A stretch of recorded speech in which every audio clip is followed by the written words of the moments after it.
इन्नल हम्दलिल्लाह नहमदुहु व नस्तईनुहु व नस्तगफिरुहु व नऊज़ु बिल्लाहि मिन शुरूरि अनफुसिना व सय्यिआति अअमालिना मन यहदिहिल्लाहु फला मुदिल्ल लहु व मन युद्लिल फला हादिय लहु व अशहदु अन ला इलाहा इल्लल्लाहु वहदहु ला शरीका लहु व अन्ना मुहम्मदन अब्दुहु व रसूलुहु या अय्युहल्लज़ीना आमनुत्तक़ुल्लाहा हक़्क़ तुक़ातिहि व ला तमूतुन्ना इल्ला व अंतुम मुस्लिमून या अय्युहन्नासुत्तक़ू रब्बकुमुल्लज़ी ख़लक़कुम मिन नफ़्सिन वाहिदतिन व ख़लक़ मिनहा ज़ौजहा व बस्स मिनहुमा रिजालन कसीरन व निस्साअ वत्तक़ुल्लाहल्लज़ी तसाअलूना बिही वल अर्हाम इन्नल्लाहा काना अलैकुम रक़ीबा या अय्युहल्लज़ीना आमनुत्तक़ुल्लाहा व क़ूलू क़ौलन सदीदा युस्लिह लकुम अअमालकुम व यग़फिर लकुम दुनूबकुम व मन युतिइल्लाह व रसूलहु फ़क़द फ़ाज़ फ़ौज़न अज़ीमा अम्मा बाद फ़इन्न खैरल हदीस किताबुल्लाह व खैरल हदी हदी मुहम्मदिन सल्लल्लाहु अलैहि वसल्लम व शर्रल उमूरि मुहदसातुहा व कुल्लु मुहदसतिन बिदअह व कुल्लु बिदअतिन दलालह व कुल्लु दलालतिन फिन्नार फ़अऊज़ु बिल्लाहिस्समीइल अलीम मिनश शैतानिर रजीम बिस्मिल्लाहिर रहमानिर रहीम यौम नक़ूलु लिजहन्नम हल इम्तलअत व तक़ूलु हल मिन मज़ीद व उज़्लिफ़तिल जन्नतु लिलमुत्तक़ीन ग़ैर बईद हाज़ा मा तुअदून लिकुल्लि अव्वाबिन हफ़ीज़ मन ख़शियर रहमान बिल ग़ैबि व जाअ बिक़ल्बिन मुनीब उदखुलूहा बिसलामिन ज़ालिका यौमुल खुलूद लहुम मा यशाऊन फ़ीहा व लदैना मज़ीद व कम अहलकना क़ब्लहुम मिन क़र्निन हुम अशद्दु मिनहुम बत्शन फ़नक़्क़बू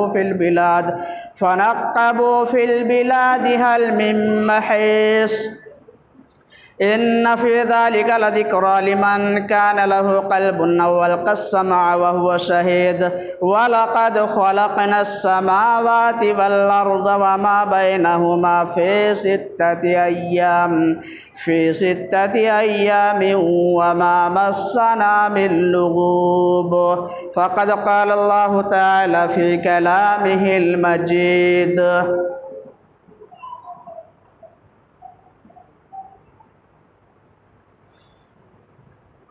वल्फ़ुरक़ानिहिल हमीद फ़अऊज़ु बिल्लाहिस्समीइल अलीम मिनश शैतानिर रजीम बिस्मिल्लाहिर रहमानिर रहीम इन्ना अंज़लनाहु फ़ी लैलतिल क़द्र व मा अदराका मा लैलतुल क़द्रि खैरुम मिन अल्फ़ि शहर तनज़्ज़लुल मलाइकतु वर्रूहु फ़ीहा बिइज़्नि रब्बिहिम मिन कुल्लि अम्र सलामुन हिय हत्ता मत्लइल फ़ज्र रब्बि इश्रह ली सदरी व यस्सिर ली अमरी वहलुल उक़दतम मिन लिसानी यफ़क़हू क़ौली रब्बि ज़िदनी इल्मा अल्लाहुम्मा रब्बि ज़िदनी इल्मा। मुअज़्ज़ज़ सामिईन, हाज़रीन जुमा, तमाम किस्म की हम्दो सना, बुज़ुर्गी और बरतरी, अज़मत व किब्रियाई उस मालिक मुख्तार रब्बे ज़ुल जलाल के लिए लायक व ज़ेबा है जिसने हम सबको पैदा किया, ज़िंदगी गुजारने के लिए हर तरह की नेमतें और सहूलतें अता फरमाई अपने आखिरी रसूल जनाब मुहम्मदुर रसूलुल्लाह सल्लल्लाहु अलैहि वसल्लम के उम्मती बनने का शरफ़ बख्शा और हमारी निजात और मग़फ़िरत के लिए रमज़ानुल मुबारक का मुक़द्दस तरीन महीना अता फ़रमाया। अल्लाह की हम्द व सना के बाद बेशबहा दरूद व सलाम की डालियाँ निछावर हों उस ज़ाते मुक़द्दसा मुतहरा और मुबारका पर जो सारी कायनात के लिए रुश्द व हिदायत बना करके रहमत बना करके भेजे गए।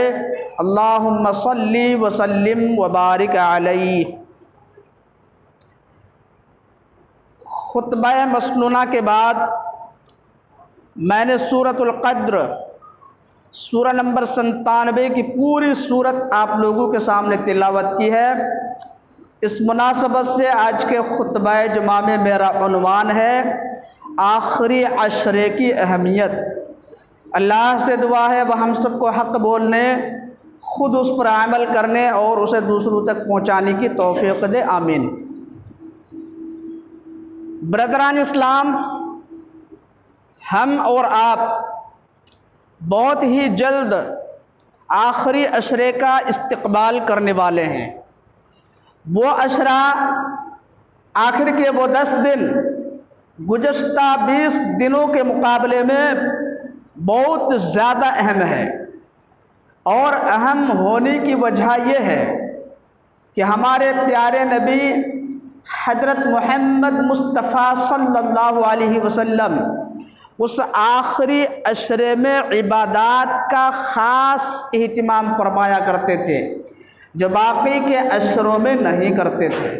हदीस मुलाहदा हो अन आयशा रज़ियल्लाहु तआला अन्हा क़ालत कान रसूलुल्लाह सल्लल्लाहु अलैहि वसल्लम यज्तहिदु फिल अश्रिल अवाखिर मा ला यज्तहिदु फी गैरिही। रवाहु इब्न माजाह फी किताब सौम चैप्टर नंबर 22 हदीस नंबर 1767। अम्मा आयशा रज़ियल्लाहु ताला अन्हा बयान करते हैं कि अल्लाह के रसूल सल्लल्लाहु अलैहि वसल्लम आखिरी अशरे की इबादात में जो मेहनत व मुशक्क़त उठाया करते थे वो बाकी अशरों में नहीं उठाया करते थे। इसी से मिलती जुलती एक और हदीस है जो सही बुखारी में है, वो भी सुन लीजिए। अन आयशा रज़ियल्लाहु ताला अन्हा क़ालत कान रसूलुल्लाह सल्लल्लाहु अलैहि वसल्लम इदा दखलल अश्रु शद्द मिज़रहु व अहया लैलहु व अयक़द अहला। रवाहुल बुखारी फी किताब फ़ज़्ल लैलतिल क़द्र चैप्टर नंबर 32 हदीस नंबर 2024।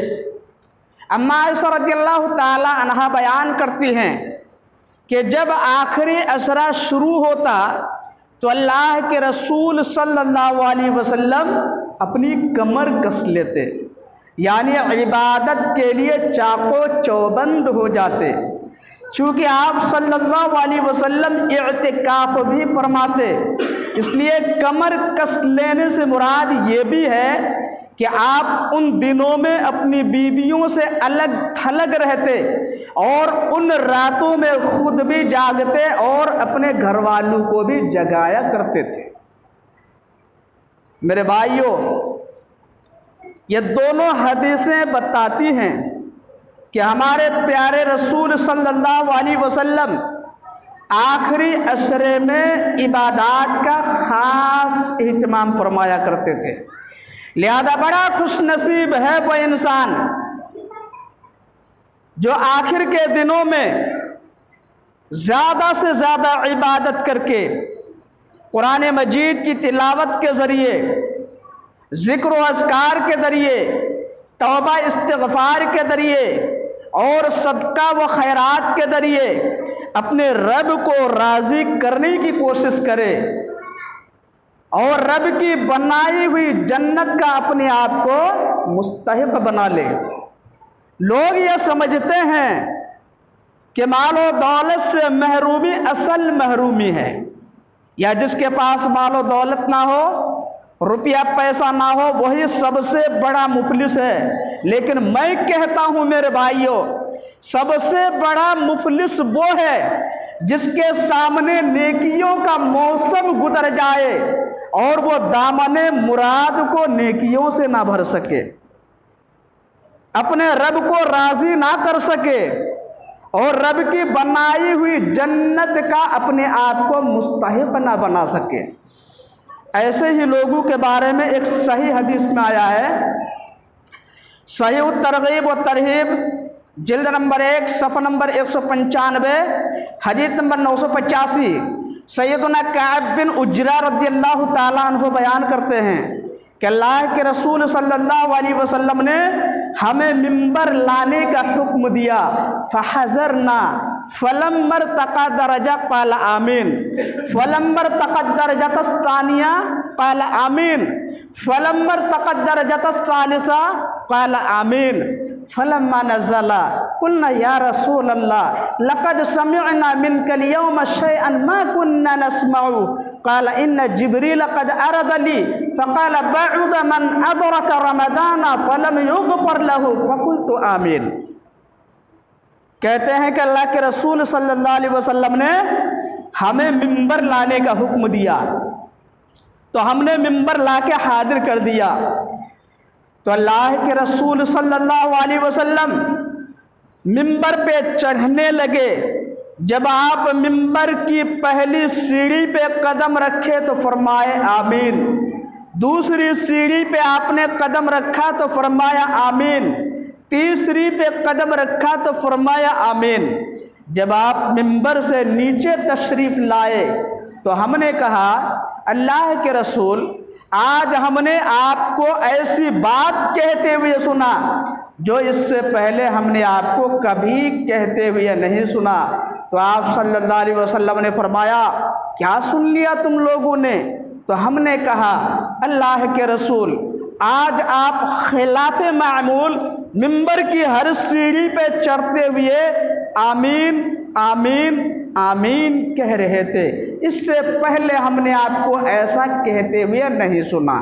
तो अल्लाह के रसूल सल्लल्लाहु अलैहि वसल्लम ने जवाब में इरशाद फरमाया, बात दरअसल ये है, जिस वक्त मैं मिंबर पे चढ़ रहा था हजरत जिब्रील अलैहिस्सलाम मेरे सामने नमूदार हुए और जब मैंने मिंबर की पहली सीढ़ी पे कदम रखा तो हजरत जिब्रील अलैहिस्सलाम ने कहा उस शख्स का सत्यानाश हो, वो शख्स हलाको बर्बाद हो जाए जिसे रमज़ान का महीना मिला लेकिन उसकी मग़फ़िरत ना हो सकी, वो अपने आप को गुनाहों से पाक साफ ना कर सका, अपने आप को जहन्नम की दहकती हुई आग से बचा ना सका, उस पर मैंने कहा आमीन। मेरे भाइयों जरा गौर कीजिए, फरिश्तों के सरदार हजरत जिब्रील अमीन अलैहिस्सलातु वस्सलाम जिसके हक में बद्दुआ कर दे और नबियों के सरदार, रसूलों के सरदार, बल्कि पूरी कायनात के सरदार हजरत मोहम्मद सल्लल्लाहु अलैहि वसल्लम उस पर आमीन कहे, वो शख्स कितना बदनसीब होगा, कितना महरूम होगा और उसका अंजाम कितना भयानक होगा। आप जरा ठंडे दिमाग से सोचिए। इसलिए मेरे भाइयों कहना चाहूँगा कि 8-10 दिन जो बचे हुए हैं, 8-10 रातें जो बची हुई हैं, उन्हें गनीमत जानिए और अपने दिल से सच्ची तौबा करके रोज़ा रखना शुरू कर दीजिए। अभी वक्त है आपके पास।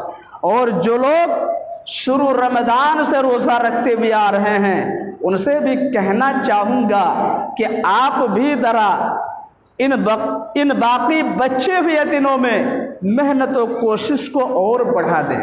मिसाल के तौर पर अगर आप डेली रमज़ान में एक पारा कुरान की तिलावत करते हुए आ रहे थे तो कोशिश ये कीजिए कि इन बाकी बचे हुए दिनों में 4-5 पारे की तिलावत हो। इसके लिए आप अपना वक्त निकालिए, दुनिया की मसरूफियात को बंद कर दीजिए, आपके जो शेड्यूल्स बने हुए हैं उसे ख़त्म कर दीजिए। रमज़ान के बाद देखा जाएगा। मेरे भाइयों फुर्सतें हमेशा नहीं मिला करती, मौक़े हमेशा नहीं मिला करते। ज़िंदगी की कोई गारंटी नहीं अगला रमज़ान हम में से किसको नसीब होगा। इसलिए जो बाकी दिन बचे हुए हैं आप इन्हें गनीमत जानें और ज़्यादा से ज़्यादा नेक काम कर लें। और अगर आप पूरे रमज़ान में सदका व खैरात करते हुए आ रहे थे तो इन बाकी बचे हुए दिनों में इसकी मिक़दार और बढ़ा दीजिए। अगर आप अपने मालों की ज़कात अदा कर चुके हैं तो हलाल माल अल्लाह के रास्ते में खर्च कर डालिए। 1000, 2000, 5000, 10,000, 15,000, 20,000, 25,000 अल्लाह के रास्ते में खर्च कर डालिए, क्योंकि अल्लाह के रास्ते में माल खर्च करेंगे माल आपका घटेगा नहीं बल्कि आपका माल और बढ़ेगा। अल्लाह ने कहा यमहकुल्लाहु रिबा व युर्बिस सदक़ात, सूरत अल-बक़रा सूरह नंबर 2 आयत नंबर 276, कि अल्लाह सूद को मिटाता है और सदक़ात को बढ़ाता है। यानी आप सदका व खैरात करेंगे, अगर अपने मालों की सही तरीके से ज़कात अदा करेंगे तो क्या होगा मालूम है आपको? अल्लाह ना सिर्फ आपके माल को पाक करेगा बल्कि ज़कात अदा करने की वजह से, सदका व खैरात करने की वजह से अल्लाह आपके उस माल में बेइंतहा बरकत भी डाल देगा। इसी तरह हदीस के अंदर आया, सही मुस्लिम किताबुल बिर्र वस्सिला चैप्टर नंबर 46 हदीस नंबर 1988, सैयदुना अबू हुरैरा रज़ियल्लाहु ताला अन्हु उस हदीस के रावी हैं। कहते हैं कि अल्लाह के रसूल सल्लल्लाहु अलैहि वसल्लम ने फरमाया मा नक़स सदक़तुम मिन माल, सदका व खैरात करने से माल कभी नहीं घटता। इसीलिए मेरे भाइयों अपने दिल को ज़रा कुशादा कीजिए, नेकियों का मौसम चल रहा है, आपके पास सुनहरा मौका है नेकियां जमा करने के लिए। दिल खोल के अल्लाह के रास्ते में माल खर्च कीजिए, सदका व खैरात कीजिए, इंशाअल्लाह ताला आपको इस दुनिया में भी इसका फ़ायदा मिलेगा और आखिरत में भी इसका फ़ायदा मिलेगा। इसी तरह मेरे भाइयों आखिरी असरा शुरू होने वाला है और वैसे रमज़ान तो चल ही रहा है। आप नमाजों का ख़ास तरीक़े से एहतमाम कीजिए। फ़र्ज़ नमाज की बात नहीं कर रहा हूँ मैं, फ़र्ज़ नमाज तो पढ़ना है ही, रमज़ान में भी गैर रमज़ान में भी, क्योंकि फ़र्ज़ नमाज हर मुसलमान पर फ़र्ज़ है। अगर आप नमाज नहीं पढ़ते तो अपने आप को मुसलमान मत कहिएगा। फ़र्ज़ नमाज की बात नहीं करता, सुन्नो नवाफिल का आप कसरत से एहतमाम कीजिए, क्योंकि नफिल के बारे में हदीस में आया कि रमज़ान में अगर आप नफिल अदा करेंगे तो नफिल का अजर सवाब आपको फ़र्ज़ के बराबर मिलेगा।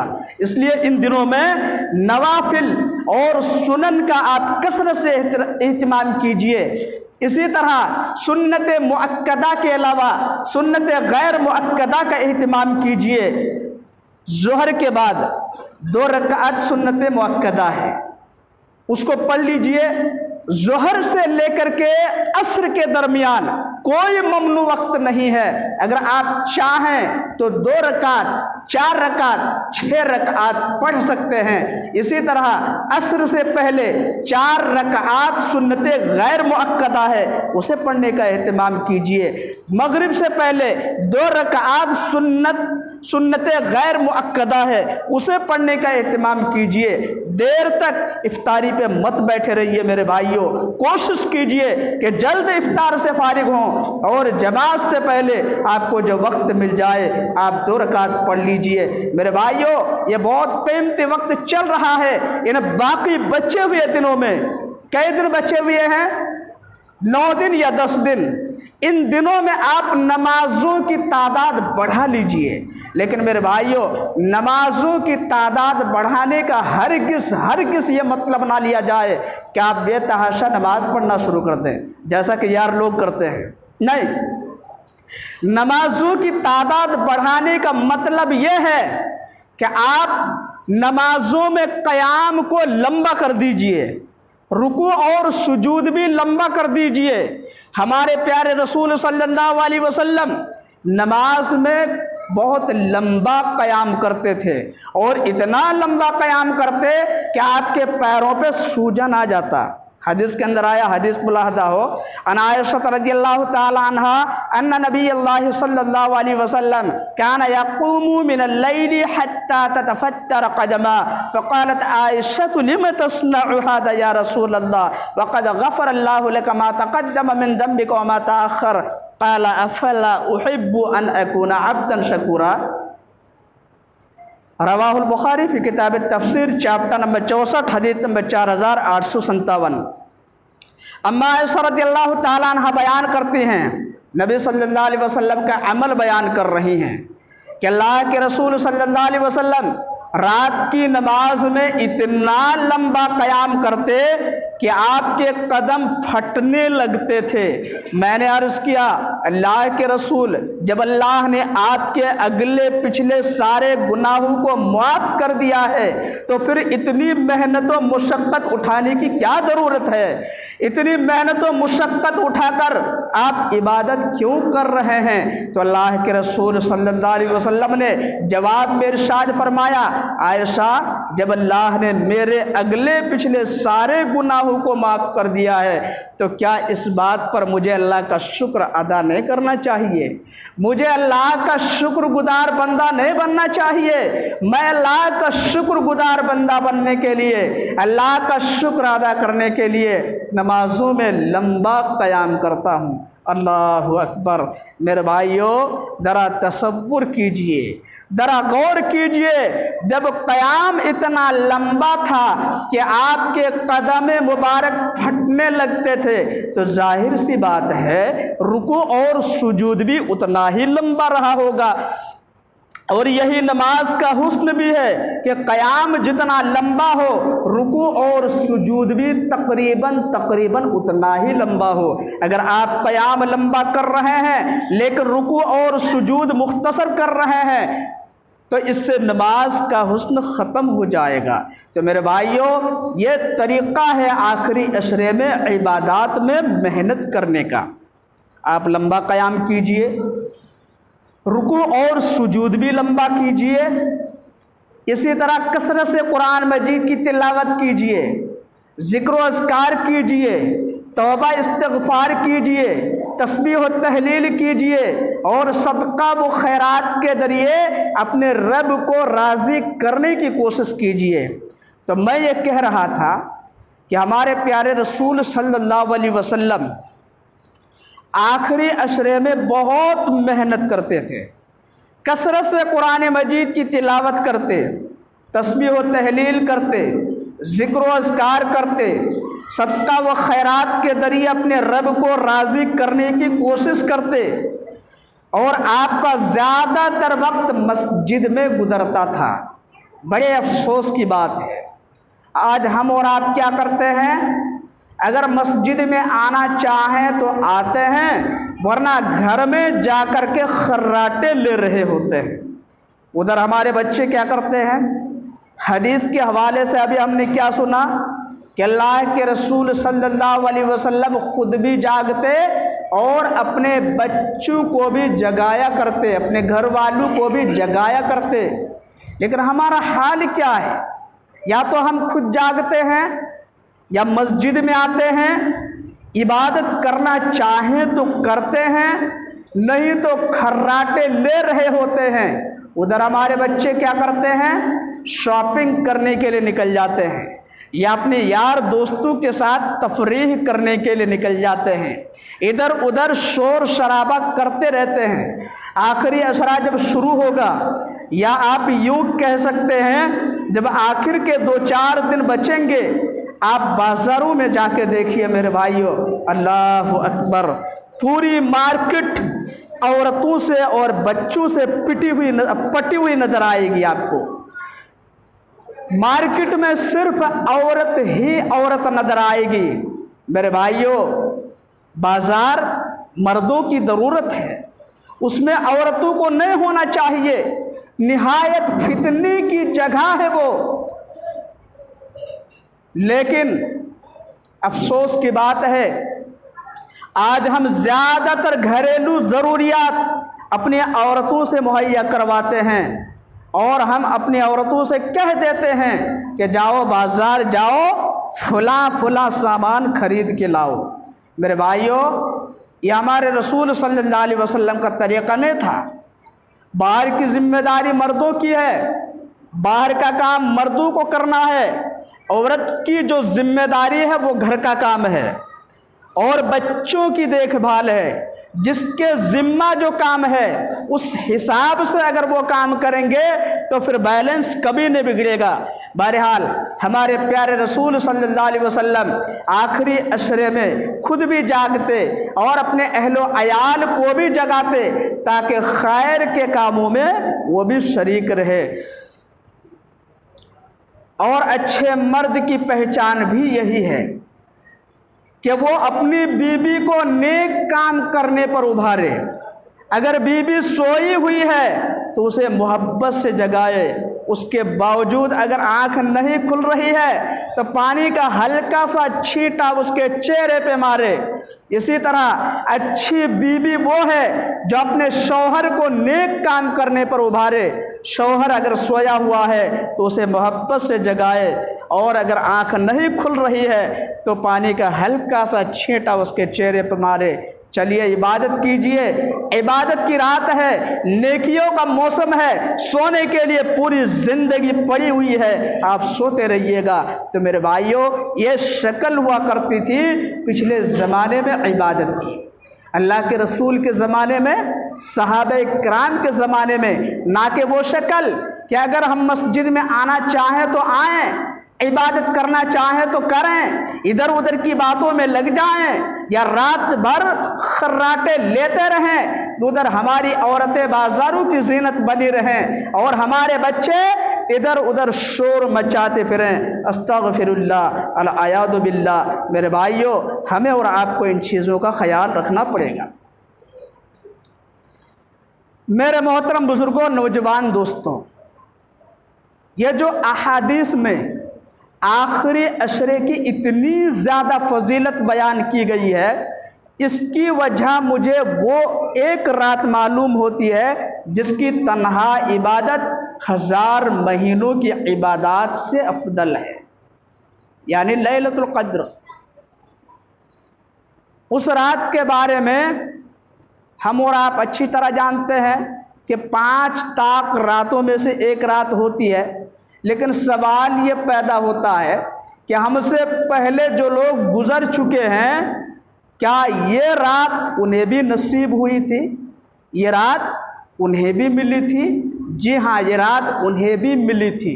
हदीस के अंदर आया, मुस्नद अहमद जिल्द नंबर 2 सफ़ा नंबर 294 पर यह हदीस है और सही हदीस है। सैयदना अबू दर गिफ़ारी रज़ियल्लाहु ताला अन्हु उस हदीस के रावी हैं। कहते हैं कि हमने अल्लाह के रसूल सल्लल्लाहु अलैहि वसल्लम से सवाल किया, अल्लाह के रसूल, जो रात हमें मिली हुई है, क्या ये रात पिछली उम्मत के लोगों को मिली थी? तो आप सल्लल्लाहु अलैहि वसल्लम ने फरमाया कि हाँ, पिछली उम्मत के लोगों को भी मिली थी। लेकिन जिस खुसूसियत के साथ हमें और आपको मिली हुई है, उस खुसूसियत के साथ उन लोगों को नहीं मिली थी। ऐसा क्यों? ऐसा इसलिए चूँकि इस उम्मत के लोगों की उम्रें बहुत कम होती हैं, 60-70 के दरमियान की उम्र होती है। वो भी बहुत से लोग हैं जो 70 तक पहुंचने से पहले दुनिया से चले जाते हैं और भी बहुत से ऐसे लोग हैं जो 60 तक भी नहीं पहुंचते दुनिया से चले जाते हैं। लेकिन आप तारीख उठा के देखिए, पिछली उम्मत के लोगों की उम्रें तकरीबन 1000 साल हुआ करती थी। हज़रत नूह अलैहिस्सलाम के बारे में आपने सुना होगा कि 950 साल तक उन्होंने दावत व तबलीग का काम किया। तो जाहिर सी बात है, वो पैदा होते ही तो दावत व तबलीग का काम शुरू नहीं कर दिया था। 40 साल में नबी बनाए गए होंगे, वैसे ही उनकी उम्र 1000 साल हो गई। और तूफ़ान जो आया था, कुरान में इसका जिक्र मौजूद है।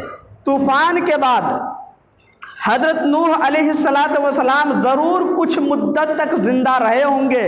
इस हिसाब से उनकी उम्र 1100 या दूसरे कौल के मुताबिक 1300 बताई जाती है। और तकरीबन मेरे भाइयों पिछले ज़माने के लोगों की उम्रें ऐसा ही हुआ करती थी, और इतनी लंबी लंबी उम्र वो अल्लाह की इबादत में लगा दिया करते थे। लेकिन हमारी उम्र कितनी होती है? 60-70 के दरमियान की उम्र होती है। इसमें भी 15 साल बुलूगत से पहले की उम्र है कि नहीं? 15 साल बुलूगत से पहले की उम्र है। अब बच्ची कितनी? 50 के हिसाब से 35, यानी 50 साल अगर उम्र मिली और 15 साल को आप निकाल दीजिए, 15 साल आप माइनस कर दीजिए तो बचेगी कितना? 35 साल। 60 के हिसाब से 45, 70 के हिसाब से 55। इतनी मुख्तसर और कम मुद्दत में आप अल्लाह की इबादत क्या करेंगे? इसीलिए अल्लाह ताला ने हम पर यह एहसान किया कि उसने एक ऐसी रात अता कर दी, अगर उस रात में हमने सही तरीके से इबादत कर ली तो 83 साल 4 महीने की इबादत से भी ज़्यादा अजर व सवाब मिल जाएगा। अल्लाह अकबर। लेकिन मेरे भाइयों, ये उसका फजल व करम ही मानिए कि उस अल्लाह ने उस रात को 5 ताक रातों के अंदर मख्फी कर दिया। हदीस के अंदर आया,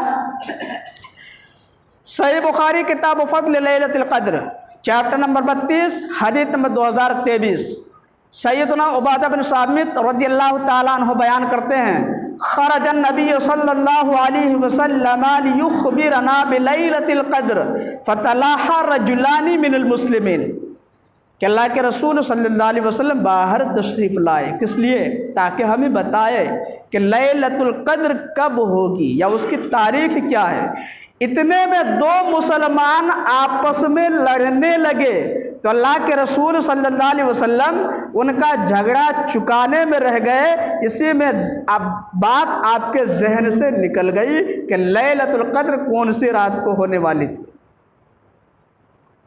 अब आप गौर कीजिए, आपस का झगड़ा बड़े नुकसान का सबब होता है।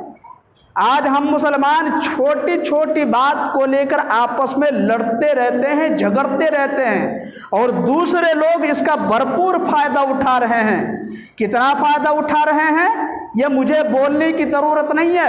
पूरी दुनिया के अंदर मुसलमानों पे आज कितना जुल्म हो रहा है, जो लोग सोशल मीडिया से जुड़े हुए हैं वो अच्छी तरह जानते हैं। अरे आप दुनिया में क्यों जाएं, अपने हिंदुस्तान में देख लीजिए। और ताज़ा रिपोर्ट के मुताबिक मेरे भाइयों, हिंदुस्तान की राजधानी दिल्ली के अंदर जहांगीरपुरी एक इलाका है, उसमें मुसलमानों पे इतना जुल्म और सितम ढाया गया कि आप बयान नहीं कर सकते। उनकी दुकानों पे, उनके मकानों पे बुलडोज़र चला दिया गया और उनकी मस्जिदों को तोड़ दिया गया। इतना जुल्म आज मुसलमानों पे हो रहा है, और कहाँ कहाँ जुल्म हो रहा है मुसलमानों पे। इसी तरीके से मुसलमान माओ बहनों की इज्जत व आबरू को तार तार किया जा रहा है। इसलिए हमारे आपस में लड़ने की वजह से, हमारे आपस में इख्तिलाफ करने की वजह से ऐसा हो रहा है। दुश्मनों को मौका मिल रहा है, हमें जैसे चाहते हैं वो इस्तेमाल कर रहे हैं, हम पर जैसे चाहते हैं वो जुल्म व सितम ढा रहे हैं। लेकिन हमें अकल नहीं आती, हमारे अंदर जर्रा बराबर भी समझदारी नहीं आती कि हम आपस में मिल जाएं। मेरे भाइयों, नहीं मिलेंगे। जैसी हालत शुरू हो चुकी है इससे भी बदतर हालत होगी, और हिंदुस्तान के मुसलमानों के साथ क्या क्या नहीं होगा आप सोचिए, ज़रा तसव्वुर कीजिए। जब इस वक्त ऐसा हो रहा है तो आगे चल के क्या क्या हो सकता है। आपस में लड़ना बंद कर दीजिए मेरे भाइयों, एक प्लेटफार्म पे आप जमा हो जाइए। बहरहाल आपस की लड़ाई की वजह से बहुत ज़्यादा नुकसान होता है। जैसा कि यहाँ पे एक नुकसान हो गया, अल्लाह के रसूल सल्लल्लाहु अलैहि वसल्लम बताने के लिए निकले, लेकिन दोनों के आपस में लड़ने की वजह से वो बात आपके जहन से निकल गई। खैर, ये अल्लाह रब्बुल आलमीन का बड़ा करम है कि उसने उस रात को 5 ताक रातों के अंदर मख्फी कर दिया, ताकि उसके बंदे ज़्यादा से ज़्यादा उसकी इबादत कर सकें। वैसे मेरे भाइयों, एक ही रात पर पूरा फोकस होता है, लेकिन स्पेशली तौर पर एक रात को पाने के चक्कर में 5 रातों में इबादत का मौका मिल जाता है। और इसी में पहचान भी हो जाती है कि वो कौन हकीकत में लैलतुल कद्र को तलाश करने वाला है और कौन रस्म व रिवाज के हिसाब से जागने वाला है। इसमें इसकी पहचान हो जाती है। याद रखिएगा, आदमी जिस चीज़ से मोहब्बत करता है, जिसे दिल से चाहता है, उसके अंदर उस चीज़ को पाने का बेइंतहा शौक़ भी पाया जाता है। मिसाल के तौर पर अगर आपसे कोई कहे कि मियाँ तुम्हें 1 लाख या 1 करोड़ का मुनाफा मिलने वाला है, लेकिन इसके लिए शर्त यह है कि तुम्हें 1 महीना मुसलसल 24 घंटे जागना पड़ेगा, तो वो बंदा क्या करेगा आपको मालूम है? दवा खा खा कर अपनी नींद को भगाएगा और उस टारगेट को हासिल करने की कोशिश करेगा कि मुझे इसके लिए कुछ भी करना पड़े, मैं इसके लिए कर गुजरूंगा। यही मिसाल 5 ताक रातों की है। जो 5 ताक रातों में जाग करके, मेहनत करके, कोशिश करके उस फजीलत को तलाश करने की कोशिश करेगा, उसे वो फजीलत मिलेगी। लेकिन जो रस्म व रिवाज के हिसाब से जागने वाले लोग हैं, जैसा कि ज़्यादातर लोगों का यह हाल है, और सिर्फ इस मस्जिद की बात नहीं है, ज़्यादातर मसाजिद में यही हाल है।